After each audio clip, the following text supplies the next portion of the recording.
उत्तराखंड के सीएम धामी की पहल के मुरीद विपक्ष के विधायक। लंबे समय से बरकरार नाराजगी दूर, धामी की पहल के मुरीद विपक्ष के विधायक। सीएम धामी ने दिए जिलाधिकारियों को निर्देश, कहा चार धाम यात्रा से पहले सभी आवश्यक व्यवस्थाएं हो पूर्ण।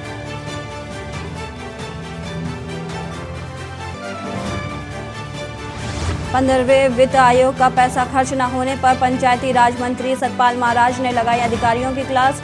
रेड जोन वालों को दी चेतावनी। चारधाम हेली सेवा के नाम पर चल रही 8 फर्जी वेबसाइट, एसटीएफ अलर्ट, लोग कर रहे शिकायत।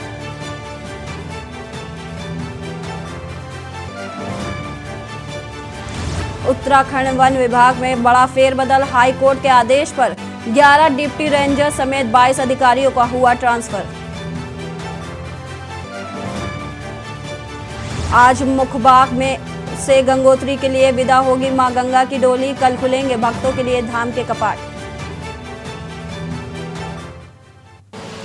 आप देख रहे हैं के न्यूज, खबरों का सारथी।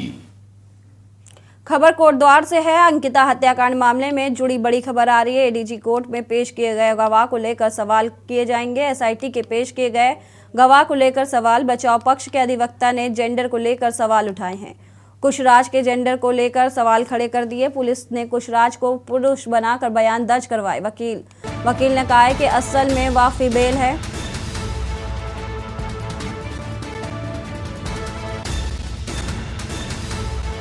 खबर कोटद्वार से अंकिता हत्याकांड मामले से जुड़ी खबर बता रहे हैं आपको।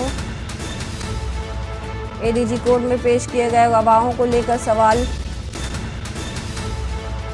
एसआईटी के पेश किए गए गवाह को लेकर सवाल। बचाव पक्ष के अधिवक्ता ने जेंडर को लेकर सवाल उठाए। कुशराज के जेंडर को लेकर सवाल खड़े कर दिए गए। पुलिस ने कुशराज को पुरुष बनाकर बयान दर्ज करवाए, वकीलों का कहना है। वकील ने कहा है कि असल में वह फीमेल है। वह सीधे सीधे कोर्ट को भी गुमराह करने का मामला है। खबर कोटद्वार से अंकिता हत्याकांड मामले से जुड़ी खबर हम आपको बता रहे हैं। आपको बता दें, एडीजी कोर्ट में पेश किए गए गवाह को लेकर लगातार सवाल उठाए जा रहे हैं। ऐसे में एसआईटी के पेश किए गए गवाह को लेकर भी सवाल हो रहे हैं। बचाव पक्ष के अधिवक्ता ने जेंडर को लेकर सवाल उठाए हैं और कहा है कि कुशराज के जेंडर को लेकर विपक्ष के हंगामे के बाद आखिरकार आज मुख्यमंत्री पुष्कर सिंह धामी ने विपक्षी दलों के विधायकों के साथ विकास कार्य की समीक्षा की। मुख्यमंत्री ने विधानसभा क्षेत्र यमुनोत्री, बद्रीनाथ, प्रतापनगर, चक्राता, ज्वालापुर, भगवानपुर, छबरेड़ा, पीरान, कलियर, मंगलौर, लक्सर, खानपुर एवं हरिद्वार ग्रामीण में चल रही व लंबित कार्यों एवं विकास परक योजनाओं की समीक्षा की। बैठक में सभी विपक्षी दलों के विधायक ने शिरकत की। देखिए ये खास रिपोर्ट। –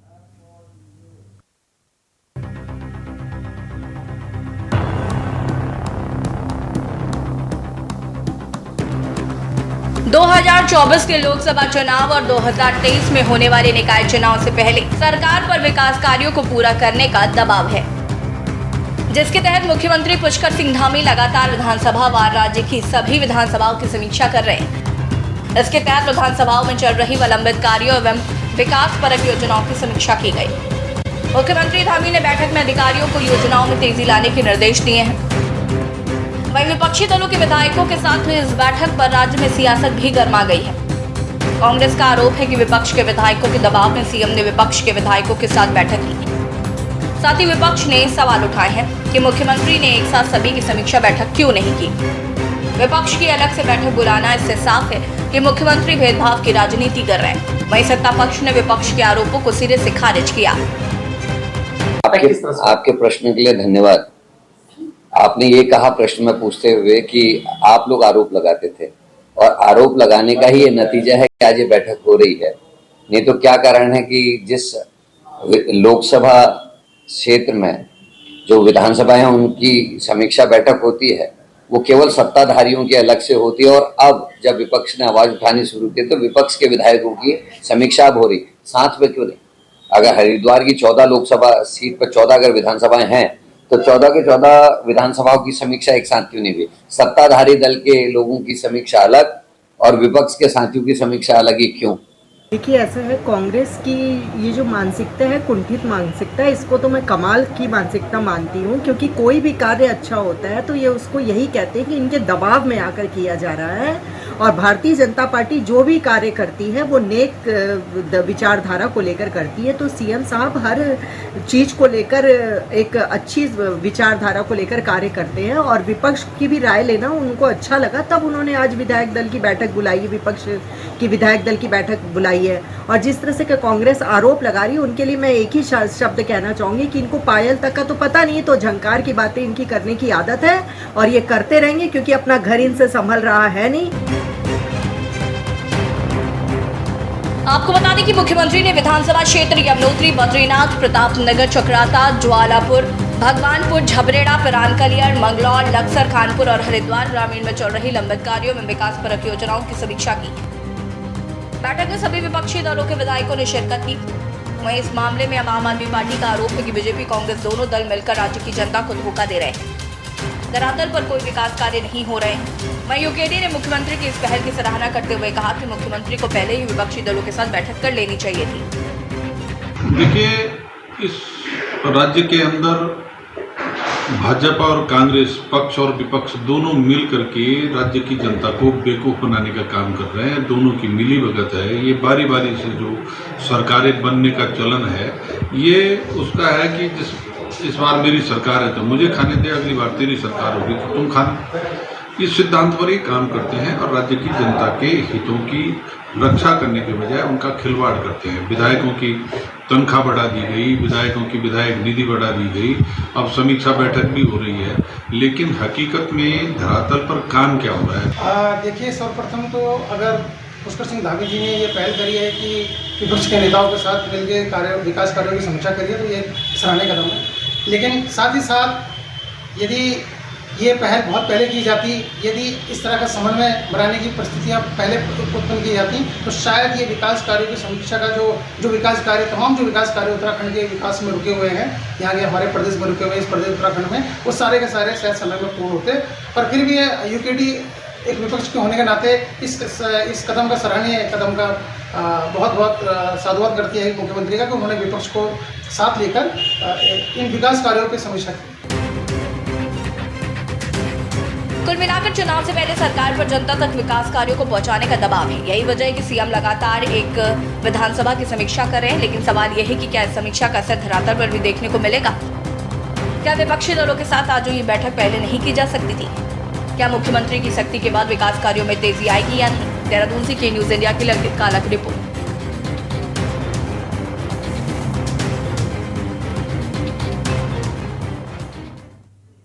वक्त एक छोटे से ब्रेक का, जल्द हाजिर होंगे।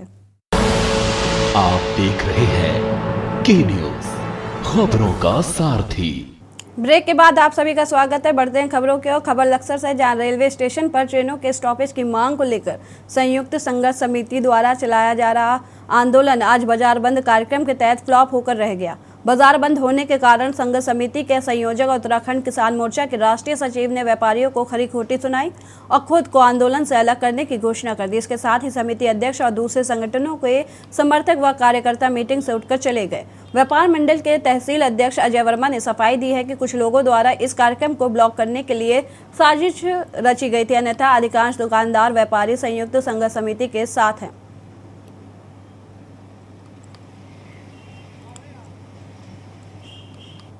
चाहे 40, 50, 60% व्यापारियों ने ही सहयोग किया, लेकिन एकजुटता का अभाव दिखा है स्पष्ट।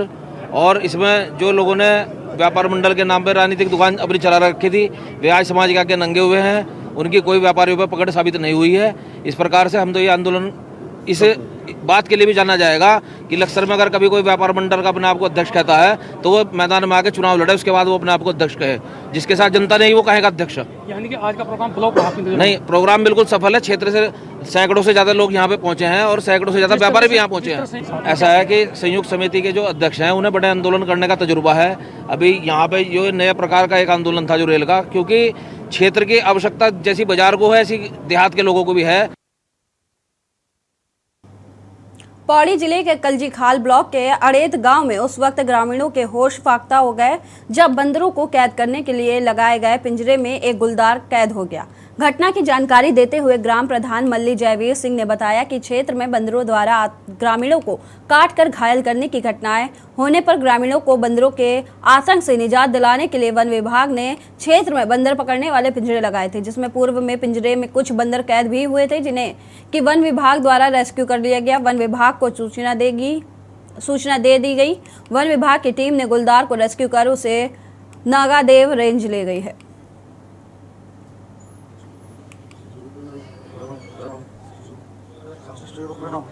वाली का मामला है। सुबह प्रधान जी का फोन आया कि मतलब यहाँ पे जो है वो ऑटोमेटिक पिंजरे में जो है एक बाघ का बच्चा घुसा और जो है दाना खाते खाते वो उसमें कैद हो गया, जिसको कि रेस्क्यू टीम के द्वारा जो है वापस यहाँ लाया गया मॉडल क्रू स्टेशन में, और वहाँ पे डॉक्टर से उसका स्वास्थ्य परीक्षण किया गया, जो कि स्वस्थ पाया गया। इसे अब जो है जंगल में प्राकृतिक आवास में छोड़ दिया गया। इसके द्वारा कोई नुकसान नहीं किया गया, लेकिन जो है छोटा बच्चा होने के नाते मतलब ये लगता है कि मतलब जो है उधर हो सकता है, तो टीम भी गश्त करेगी उसमें। खबर देहरादून से, जहां नगर निगम की ओर से अतिक्रमण हटाओ अभियान जारी है। इसके तहत शहर के विभिन्न इलाके में अतिक्रमण हटाने के लिए शुरू किया गया। प्रशासन की विभिन्न टीमों ने राजपुर रोड, बल्लूपुर, माल देवता क्षेत्र समेत विभिन्न इलाके में बिना अनुमति लगे फल की ठेली हटवाया। इस दौरान फुटपाथों पर रखा गया सामान भी जब्त कर लिया गया।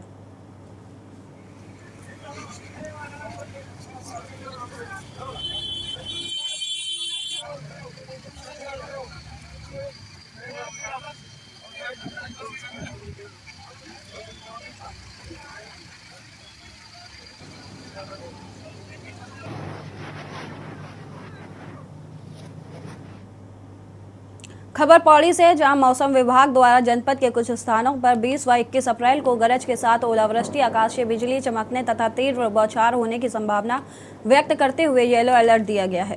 वहीं मौसम विभाग की जारी चेतावनी पर जिलाधिकारी ने तहसील स्तर पर IRS प्रणाली के नामित सभी अधिकारी व विभागीय नोडल अधिकारियों को अलर्ट रहने के निर्देश जारी किए हैं। जिलाधिकारी ने तत्परता बनाए रखते हुए सावधानी, सुरक्षा एवं आवागमन में नियंत्रण बरतने सभी संबंधित अधिकारियों को आपदा संबंधित सूचना जिला आपदा कंट्रोल रूम को उपलब्ध कराने को कहा।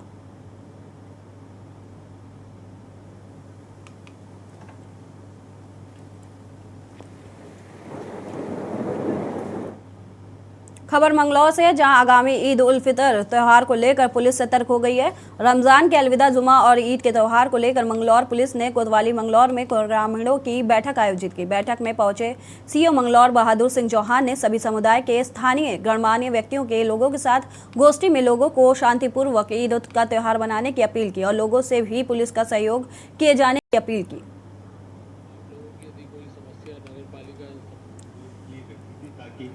केवल एक समस्या पानी वगैरह को लेकर पिछले बार आई थी, उस समस्या को इन्होंने रखा है, उसका निराकरण हो जाएगा। बाकी सभी लोगों को कहा गया है, ईदगाह कमेटी और अन्य मस्जिद वगैरह की जो भी कमेटियां हैं, ये लोग जो है वॉलंटियर हमें देंगे और उन वॉलंटियर के द्वारा जो है रात्रि में जो है रखवाली वगैरह ईदगाह और मस्जिद वगैरह की सुरक्षा के संबंध में की जाएगी। ये सब शांतिपूर्वक, क्योंकि ईद का मीठी ईद का त्यौहार है, सभी शांतिपूर्वक और सौहार्दपूर्ण माहौल में भाईचारे के हिसाब से सभी ईद मनाएं। ईद की सभी को शुभकामनाएं। खबर देहरादून से, जहां मुख्यमंत्री पुष्कर सिंह धामी ने केदारनाथ धाम के सेवादार सदस्यों के दल के वाहनों को फ्लैग ऑफ किया। इन सेवादारों द्वारा श्री केदारनाथ यात्रा मार्ग पर 21 से 25 अप्रैल तक श्रद्धालुओं के लिए उत्तराखंड के मुख्य सेवक के नाम पर भंडारे का आयोजन किया जाएगा। बाबा केदार की डोली के गुप्त काशी से केदारनाथ पहुंचने तक यात्रा पड़ाव पर श्रद्धालुओं के लिए भंडारे का आयोजन किया जाएगा। 24 और 25 अप्रैल को हेलीकॉप्टर से पुष्प वर्षा की जाएगी। वहीं मुख्यमंत्री पुष्कर सिंह धामी ने कहा है कि उत्तराखंड की चारधाम यात्रा के लिए श्रद्धालुओं की सुविधा के दृष्टिगत सभी तैयारियां कर ली गई हैं।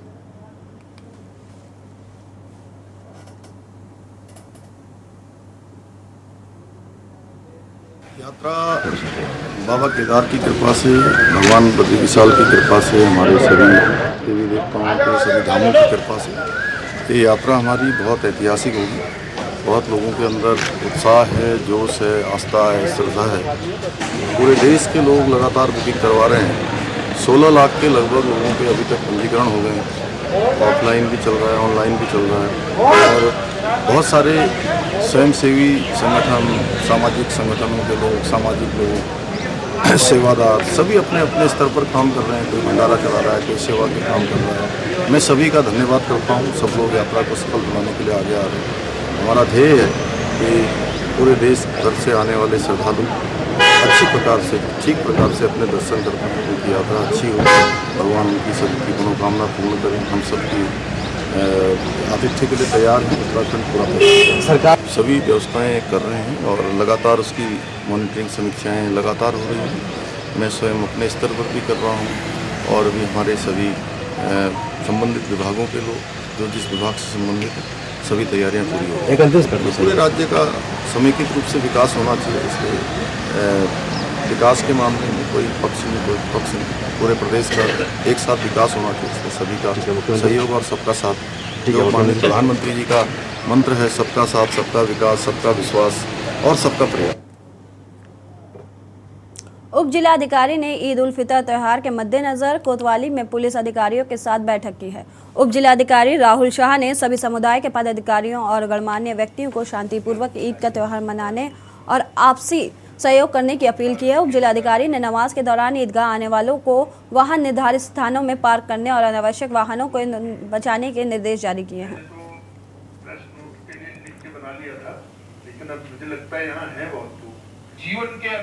भारतीय जनता पार्टी परिवार के वाद से नहीं चलती। विकास अपने आप में कार्य करता है पार्टी का, प्रदेश का प्रवक्ता भी है और उसके मन में भी है कि मतलब मैं राजनीति में आ रहा हूं तो कहीं ना कहीं विधायी क्षेत्र में भी रहूं। तो हमारी कोशिश भी होगी कि हम अगर कर सकते हो तो उसके लिए भी पैरवी करेंगे। लेकिन बात वही है कि फाइनल हाईकमान करेगा, जो पार्टी कहेगी वो सबको करना पड़ेगा। लेकिन जहाँ तक मेरी व्यक्तिगत बात है, मैं कोई चुनाव के लिए इंटरेस्टेड नहीं हूँ, लेकिन जीवन के अंतिम सांस तक, बहुत खुल के बोल रहा हूँ, जीवन के अंतिम सांस तक भारतीय जनता पार्टी के लिए काम करूंगा। भारतीय जनता पार्टी ही एक ऐसी पार्टी है जो देश के बारे में विचार करती है। हल्द्वानी में कुमाऊं कमिश्नर दीपक रावत ने गर्मी को देखते हुए जनपद के सभी फायर हाइड्रेंट का निरीक्षण किया। मंगल पड़ाव, ताज चौराहा सहित अन्य जगहों पर कमिश्नर ने निरीक्षण में पाया कि कई जगहों पर फायर हाइड्रेंट चल रहे, लेकिन कई जगहों पर नहीं चल रहे। कमिश्नर ने जल संस्थान के अधिकारियों को कारण बताओ नोटिस जारी कर उचित जवाब मांगा है। उन्होंने कहा है कि फायर हाइड्रेंट के लिए बजट की आवश्यकता होने पर आवश्यक दिशा निर्देश जारी किए गए हैं।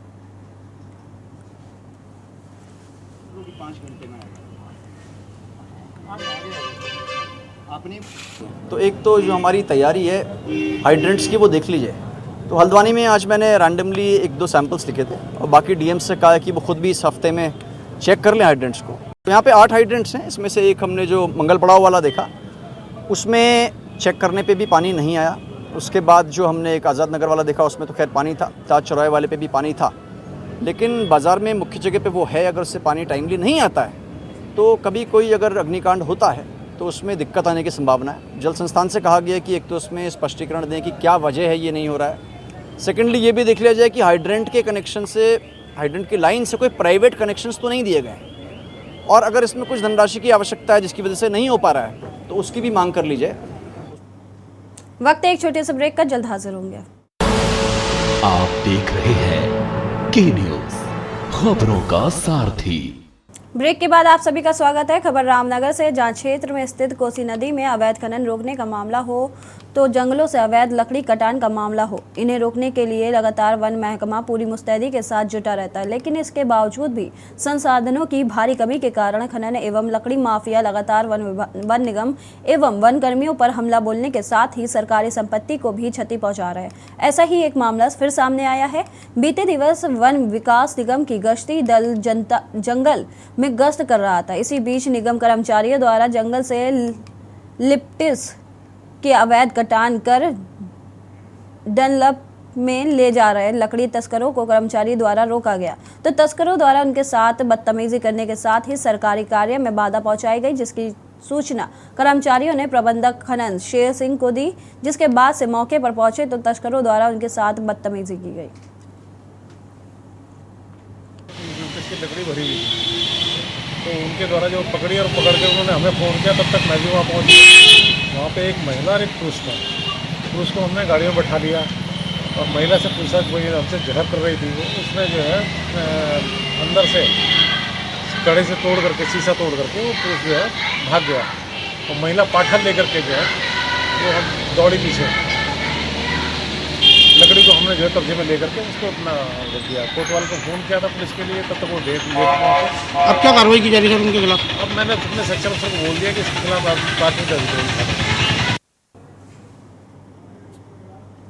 उत्तराखंड के सरकारी और आकाशीय स्कूलों के छात्र छात्रों को शिक्षा सत्र शुरू होने के 18 दिन बाद भी मुफ्त किताबें नहीं मिली। शिक्षकों ने एनसीईआरटी की वेबसाइट देखकर पढ़ने की सलाह दी है। सरकारी और